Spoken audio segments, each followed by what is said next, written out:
এখন যত দিন এগোচ্ছে আমার গরমটা যেন মনে হচ্ছে একটু বেশি বেশিই লাগছে।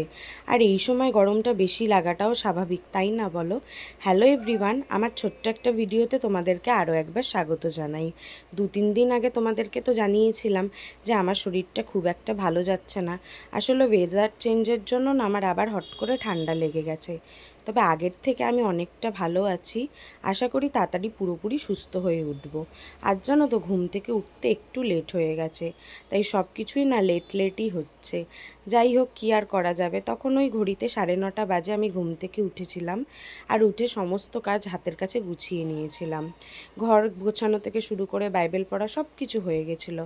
তারপরে এদিকে এসে দেখি মা আজকে লুচি বানিয়েছে। আসলে কাল রাতে দাদা এসছিল, তাই মা ঠিক করেছিল যে সকালবেলা যেহেতু চলে যায়, তাই একটু লুচি তরকারি মিষ্টি খাইয়ে পাঠাবে বাড়িতে। তাই সেই মতো মা কিন্তু এখানে সব কিছু রেখে দিয়েছিল। আর এই মিষ্টিটা কিন্তু কালকে আমার বোন এনেছিল, মানে আমার মাসির মেয়ে এসেছিলো, আসার সময় মিষ্টিটা নিয়ে এসেছিলো। মা যেহেতু খেতে ভালোবাসে, আর সকালবেলা এত কিছু থাকলেও গরম গরম যদি চা না থাকে তাহলে কি করে হয় বলো? চাটা কিন্তু রোজ আমাদের সকালে চাই।